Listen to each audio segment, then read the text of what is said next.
So case in point right here, Republican Senator Chuck Grassley of Iowa released a redacted FBI memo yesterday that some Republicans say proves Joe Biden and his son, Hunter, took bribes. Many of these same Republicans also, I'm sure, believe in Jewish space lasers. It involves allegations made by a confidential informant in 2020 about Hunter's alleged business dealings when he served on the board of Ukrainian energy company Burisma.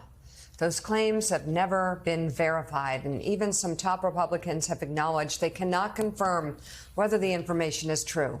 Congressman Jimmy Raskin of Maryland, the top Democrat on the House Oversight panel, yesterday picked apart the claims in a lengthy statement, arguing in part, quote, "This FBI document records the unverified, secondhand, years-old allegations relayed by a confidential source who stated he could not provide the veracity of these allegations." Raskin also highlights how the source of the information was at the center of a pressure campaign by Rudy Giuliani in 2019 and 2020 on behalf of then President Trump. And when interviewed, the source directly denied these allegations. I mean, this is still dossier squared for Republicans. But none of that likely matters to Senator Grassley, who last month admitted, he said the quiet part out loud. He didn't care if the allegations were true or not. Take a listen.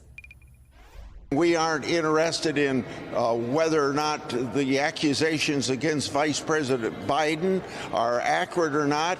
We're responsible for making sure the FBI does its job. Gene, and for that, it was, again, to lie about a document. At the time, they were talking about, I guess, impeaching Ray or whatever. Ray talked to him, and again, it's one thing after another. Durham supposedly is going to show this conspiracy between the FBI and Hillary Clinton. He makes a fool of himself. You have Comer time and time again, like talking about informants who end up being like Chinese agents or foreign. I don't know exactly what they are, but they're doing the business of the Chinese Communist Party illegally. They're funneling Iranian oil, smuggling it illegally to the communist Chinese. They're illegal arms dealers. You go down the list. And then you've got these other people who are supposedly these IRS informants who basically get up there and go, yeah, it was actually Donald Trump. And when I was complaining, it was Donald Trump who was president then, and it was Trump's IRS and Trump's Justice Department in 2018. And here we have a document, again, that's complete nonsense.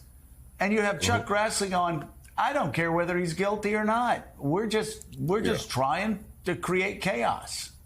Right. The aim of all this is not to connect the dots. It's just to throw out a whole bunch of dots that don't connect. Just to try to create this atmosphere around President Biden that he must have done something wrong. I'm glad you mentioned the IRS agents because again, this happened while Donald Trump was president, and so if there were interference in the investigation of Hunter Biden, which according to the counsel, the federal prosecutor who was leading the investigation, there was no interference. He was able to bring whatever charges he wanted to bring. It was totally his decision. But if it was being interfered with, it was being interfered with by Donald Trump's Justice Department. It's just insane. But again, the dots don't connect. They aren't supposed to, as Senator Grassley revealed. They're just supposed to sort of muddy up President Biden and create this impression that somehow he's done something wrong and he's corrupt, because the comparison is inevitably drawn with Donald Trump, who actually is corrupt, and so they have to try to drag Biden down to that level.